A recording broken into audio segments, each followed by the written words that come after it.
Hello and welcome to another episode of Earth911's Sustainability in Your Ear. I'm Mitch Ratcliffe, your host, and we've got another fascinating interview today. We're going to be talking with Jennifer Maynard, who's the CEO and co-founder of Nutrition for Longevity. They make a healthy and environmentally friendly meal plan. It's a subscription service for vegan and pescatarian eaters, and it looks delicious.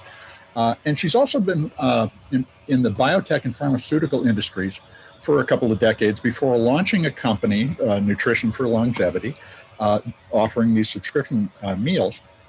But she developed an expertise in regenerative farming, which is a very hot topic.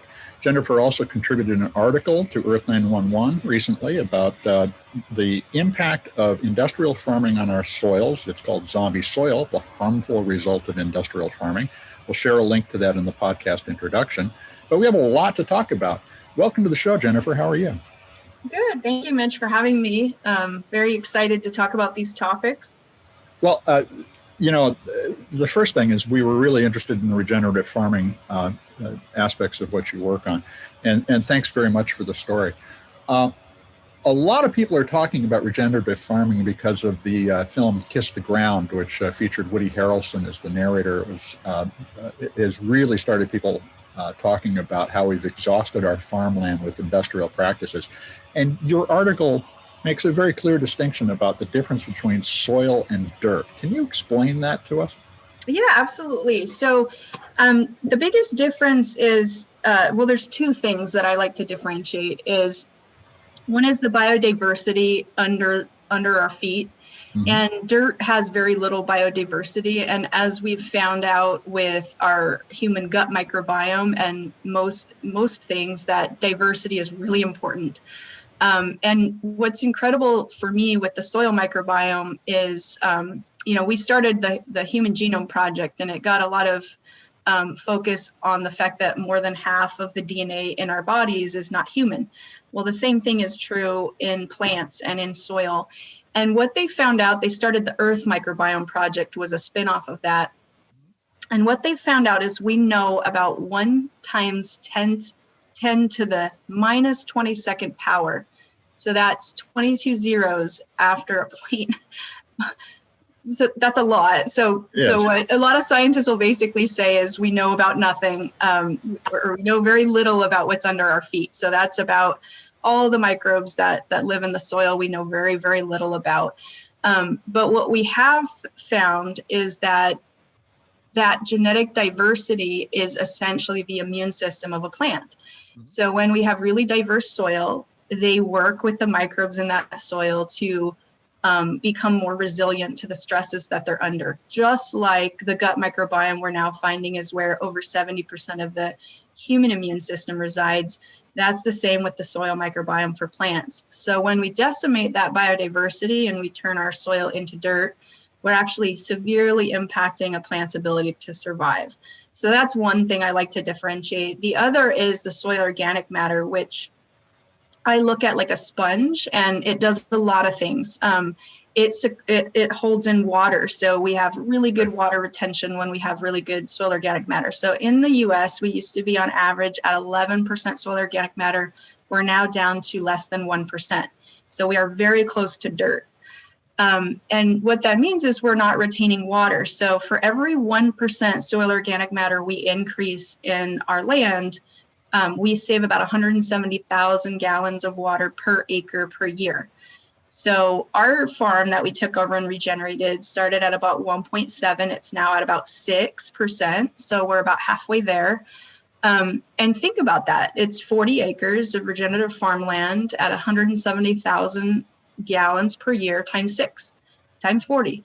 So you can multiply that really fast. And if you look at fresh water is also becoming a scarce resource. We have a lot of desertification happening.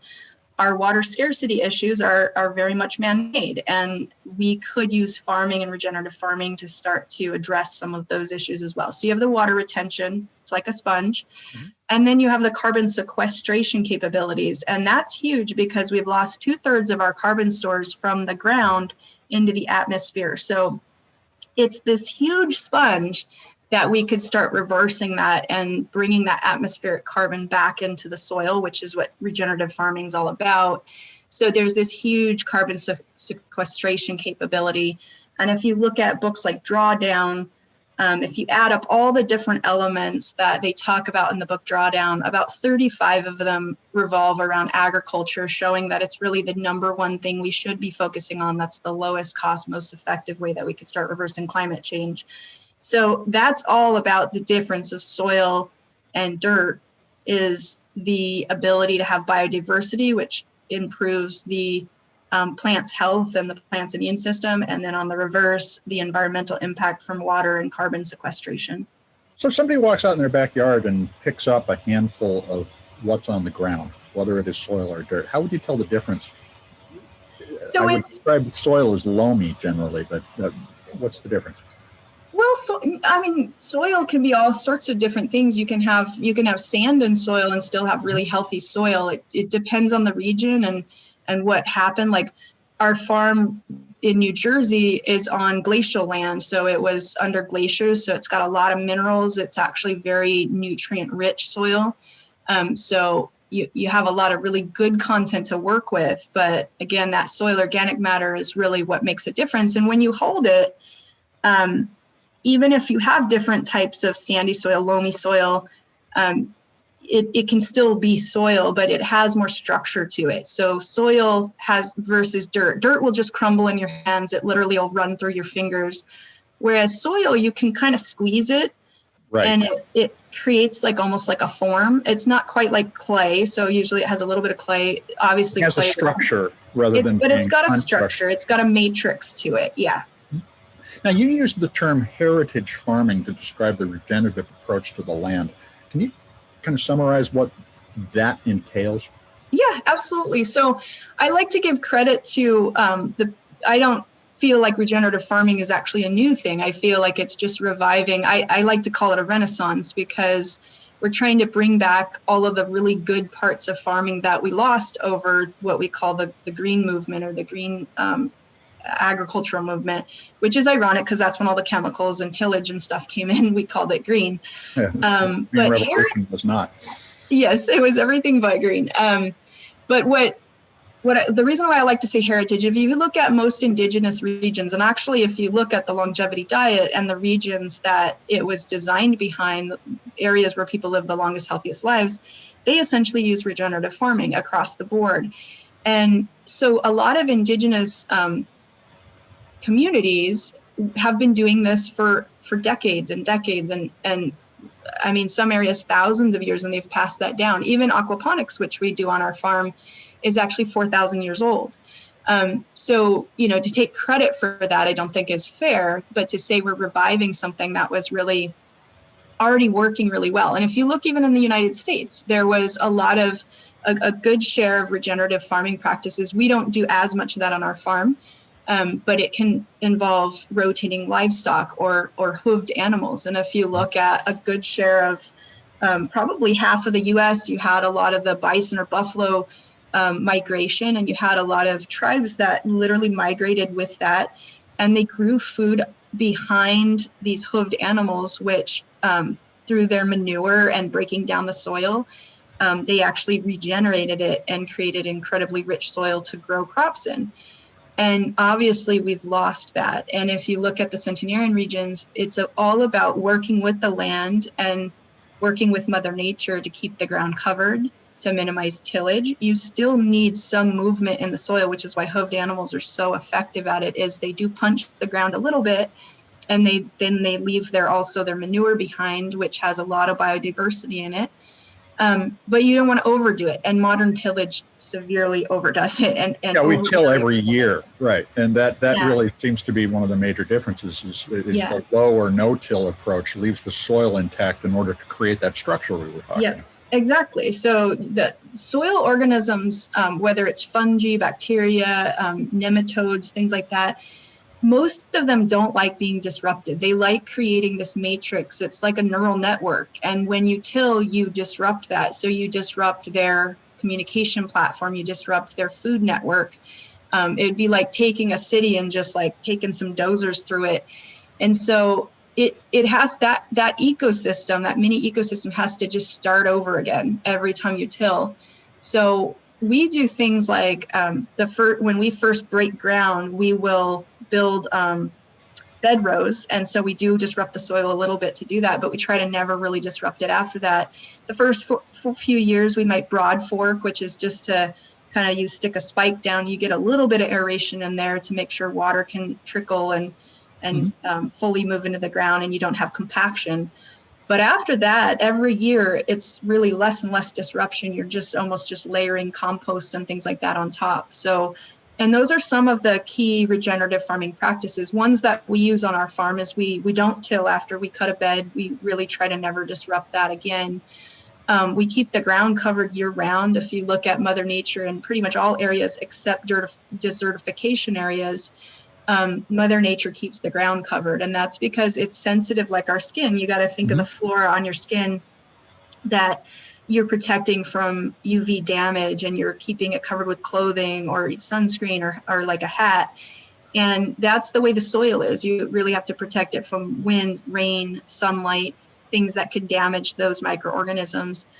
So we keep the ground covered with living or decaying mulches pretty much all the time, so that soil is protected and it's holding in moisture. We also do a lot of intercropping, which helps keep that ground covered, so you can actually get more yield out of the land, but you're actually supporting the land and keeping it covered and keeping roots in the ground. So we don't, other than if it's a root crop, obviously a carrot, I have to pull it out of the ground. Sure.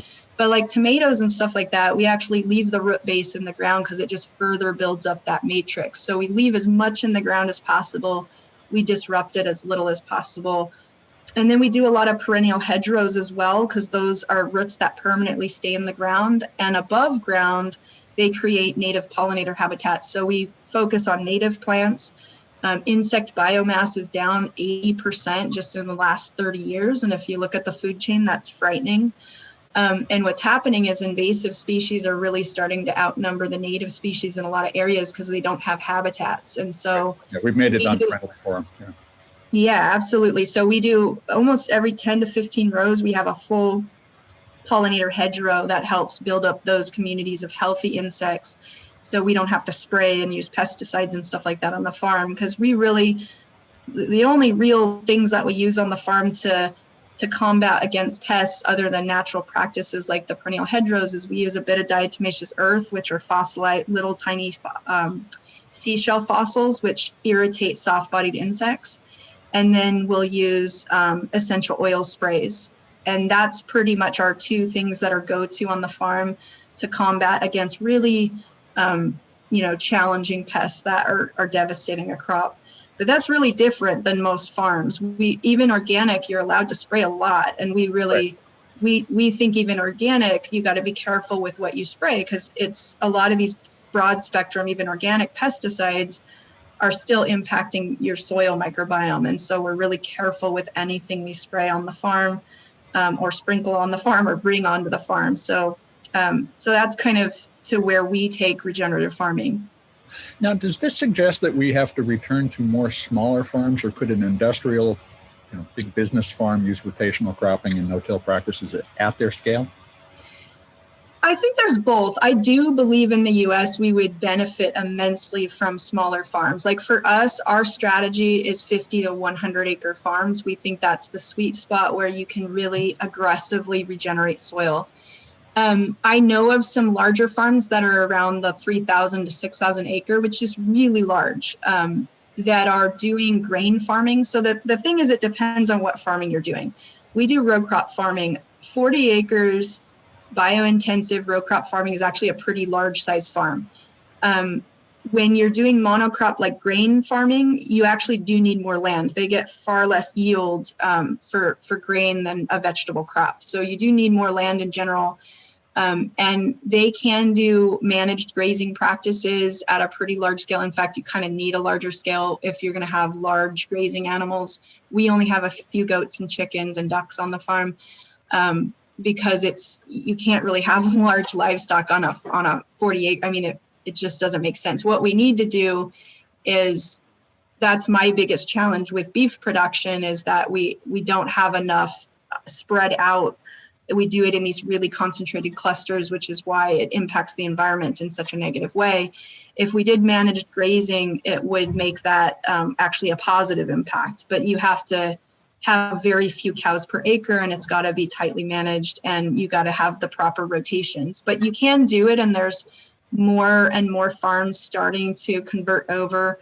Like Rodale Institute has now a certification that they just launched. So just like organic certification, people will start to be able to see on labels if this is also using regenerative practices. And that's where these large scale grain farms, I think, can be really effective at doing that. And that's where some of this heritage farming comes back to life. Now let's turn to nutrition for longevity. Are you growing all of the food that is in the box on your farm? We grow the majority of the fresh produce on our farm. So we don't grow grains. We specialize in vegetable production. Okay. So we do source our grains. We're very picky with what suppliers we work with. We always try to source them from a regenerative farm. Not all of our grains and things like that are available yet at scale. So we're really trying to work to get more farms converted over and find those farms and source from them. We always source organic, non-GMO, obviously. Mm-hmm. But we grow the majority of our produce. We do have, like right now, this time of year is what we call the winter drear. We have the least amount of produce coming from the farm. So we have indoor aquaponics facilities that we grow all of our microgreens, leafy greens, kales, Swiss chards, lettuce, pretty much all of our herbs. We grow those year round indoors, but things like peppers this time of year, we don't grow on the farm. They're even in our high tunnels, they're very difficult to grow year round. So there are some crops, we try to ramp them down. Our menu is very seasonal, so we try to just not run those in our recipes.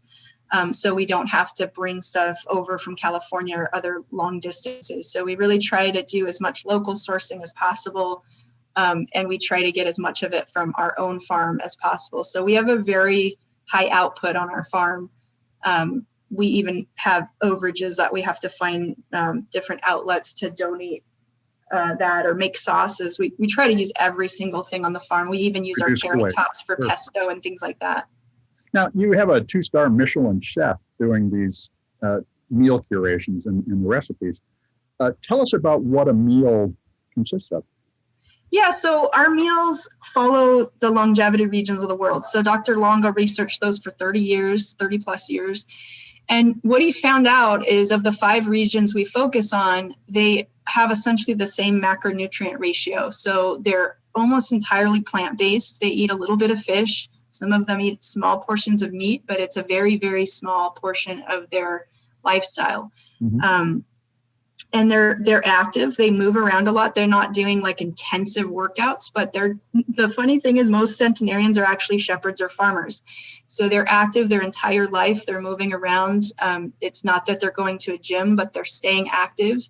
And they've even looked at things as simple as, some of the bakers or chefs that are cooking the food, they don't use as much electric blenders and things like that. They'll be stirring it with a spoon. And so what they notice is they have a lot of stairs. So they just have a lot of things, even as they age, that keep them moving. And then they eat this very plant-forward diet, and most of their proteins coming from legumes. And this is a really interesting thing in the US because other than certain cultural groups, we don't consume a lot of legumes, but every single longevity region consumes about a half a cup of beans a day or legumes a day. So that's what we focus on is very low refined foods. So we really avoid preservatives, fillers, additives. We only sweeten a little bit with maple syrup, but we try to avoid all refined sugars.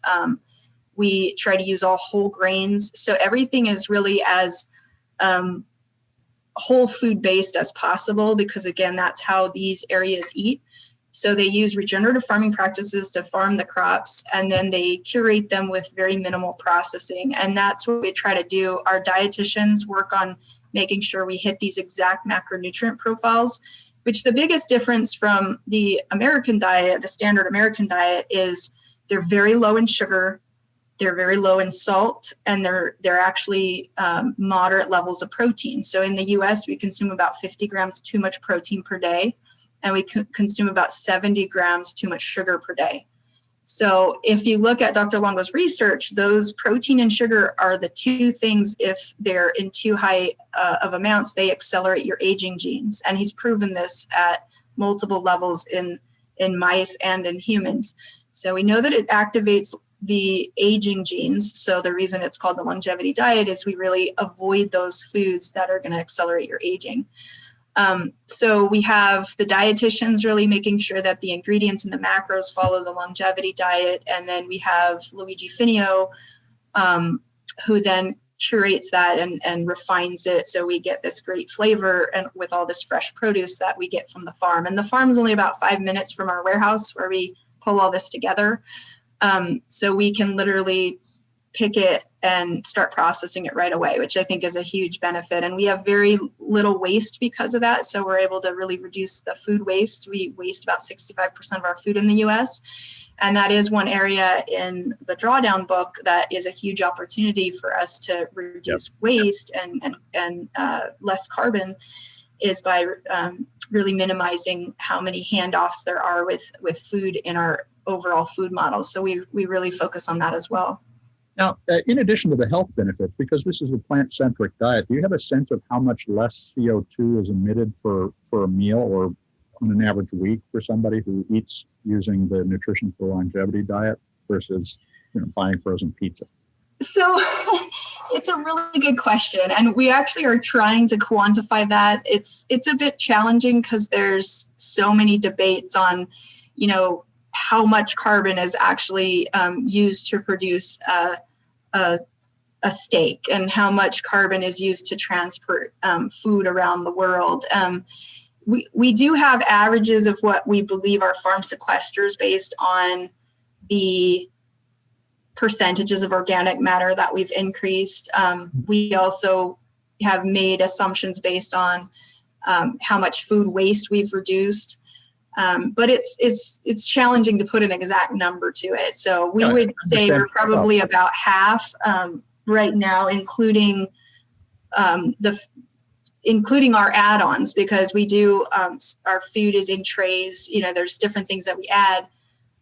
But if you compared us to, say, a takeout meal at the grocery store, or a frozen meal, we're typically about half of that based on all of our carbon sequestration, the reduced waste, and the ways that we manage our practices. So the one thing we're working on really hard is to move all of our packaging to 100% plant-based. We're very close to that because we actually want to be one of the first negative footprint companies, meaning we actually sequester more carbon than we generate in the entire end-to-end process. So tell us about your packaging.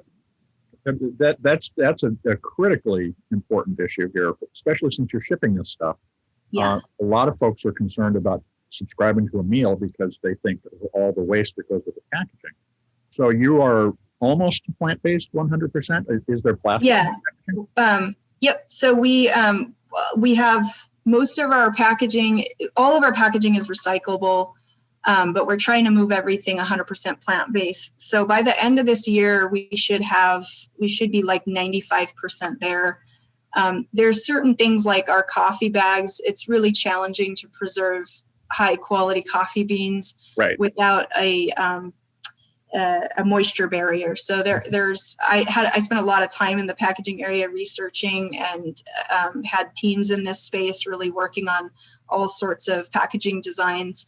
So there are some limitations with certain products, but we've been able to really start to streamline this. And we have a new package of our trays that we're trialing right now that we're really excited about, that will get us really close to that 95% mark. So it's a really important part of the entire food industry to do everything possible to get to sustainable packaging. The technology hasn't been there until now, but there's a lot of movement in that space, and I think it's going to be huge. And, if we can move more of our eating habits to more of a plant-based, 80% of our farmland is used to produce grain, mainly for cattle.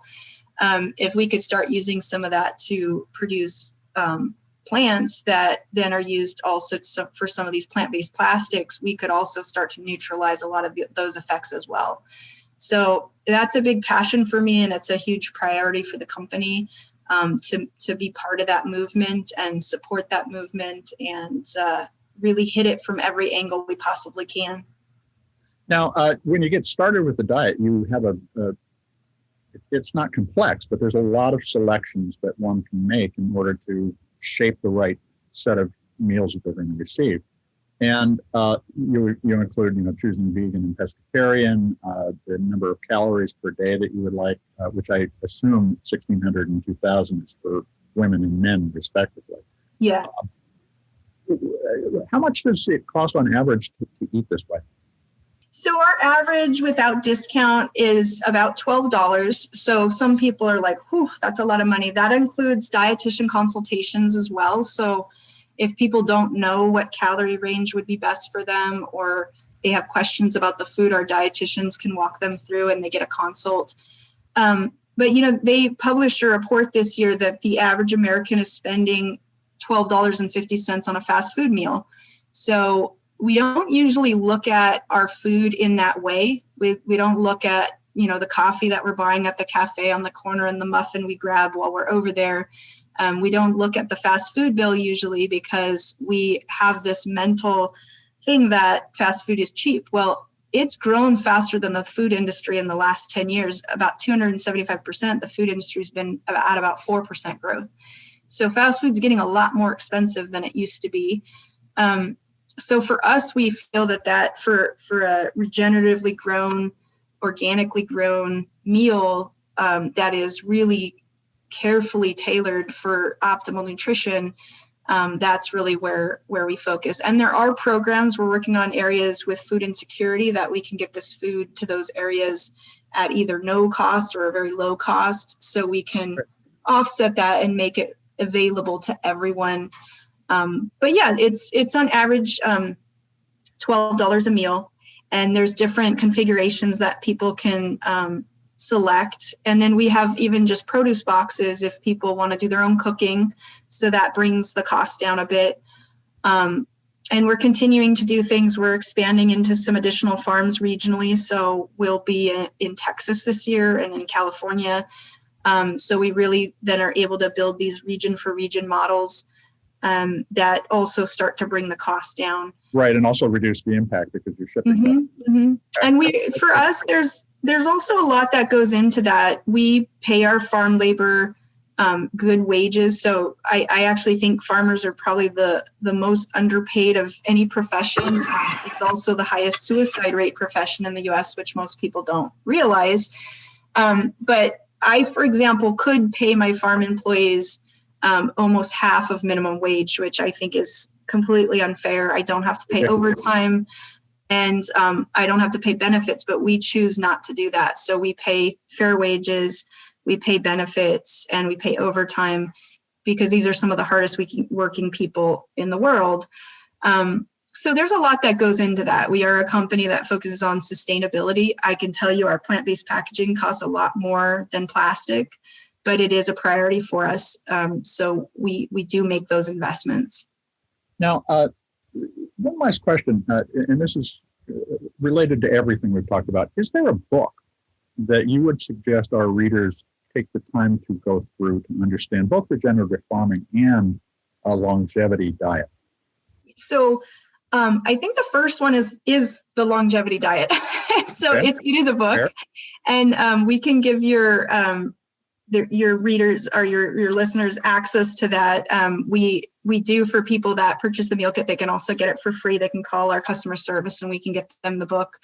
It's why I worked with Dr. Longo to create this company, because I wholeheartedly believe that we need to have this renaissance with the way we grow our food, and have this renaissance with the way we feed and fast. So the longevity diet book talks about what foods we should eat when we eat to regenerate our body, and when we shouldn't eat. So when we should actually fast, because the longevity regions also have extensive fasting regimens. They do prolonged fasting and they do intermittent fasting.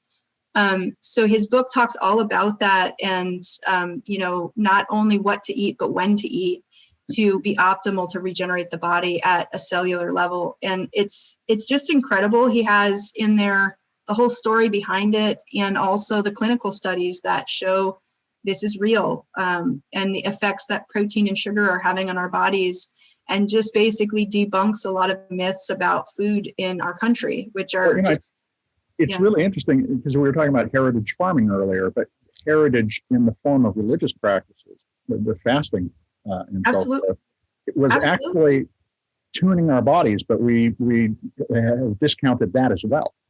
Absolutely. And that's what he brings to light in the Longevity Diet book is every major civilization for a really long time had fasting regimens, whether it was in their religion or just different holidays and practices. And it was for health reasons, but we just, like you said, we just lost that partly because of the inconvenience of it. And Dr. Longo designed a fasting mimicking diet that actually allows you to still fast, and you can work and not really work out hard, but you can still work and function without all the side effects, because he believes that fasting is so critical and we need to bring it back into our routine. I do a long-term fast every 3 months. I'm a very healthy person, but I think it's a key part of that. And then I do circadian rhythm feeding every day. So I eat a 12-12, essentially intermittent fast. And that's how I have done things for the last several years. And it's been very life-changing for me. So there's things that people can change, even if they don't buy the food. There's things that they can change that are free. They don't have to invest a huge amount of money. And even I would say changing an intermittent fasting routine is probably one of the easiest things that you can do. Like a 12-12 fast just means you stop eating 3 to 4 hours before you go to bed, to let your body really wind down, let your melatonin start to build up, your cortisol start to come down. So you get good sleep, and it's clinically proven that it does help with sleep patterns, and it gets your body in a rhythm. And then when you wake up, you start to eat again. So it's a very natural cycle for your body. And then if you want deeper results, you can stretch that a bit more. But we really encourage people to at least do a 12-12 intermittent fast, so they can get their bodies on a natural cycle.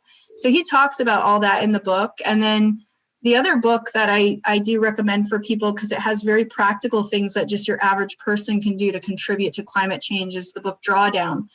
And it's not everything. It's a great book that summarizes so many useful ideas. Absolutely. And so those are the two that I kind of have on my library shelf, and I reference all the time. I've probably read the Longevity Diet book 10 times, just because every time I read it, I just absorb it in a different way. And then Drawdown is just incredible because there's so many things the average person can actually contribute to, that I think is really relevant and important. And if we don't all start doing our part, it's, we eventually, it will be too late. I am an optimistic person, and having worked in regenerative farming and seen how incredible Mother Nature can heal and revive the soil and plant life, there's incredible regenerative capacity. We have this huge carbon store right below our feet. There's so much we could start to do. We just have to start doing it, and that's what's key. Well, and that is absolutely a great point to stop on, because it is all about each of us making a decision to take action. Jennifer, I want to thank you for taking time with us today. Yeah, thank you for having me. I've enjoyed it. Well, we look forward to having you back, because we have lots of subjects we can talk about. Folks, that's Jennifer Maynard. She is the CEO and co-founder of Nutrition for Longevity, which you can find at nutritionforlongevity.com. That's all one word, all lowercase, nutritionforlongevity.com. Check out the diet, the subscription program, and learn a little about regenerative farming. Also, do read the article that Jennifer shared with us, Zombie Soil, the harmful result of industrial farming. There's a link in the article with this podcast. We're going to be back with another innovator interview soon. In the meantime, I'm Mitch Ratcliffe. I'll be thinking about you. Take care of yourselves, take care of one another, and let's all take care of the planet. Have a great day, folks.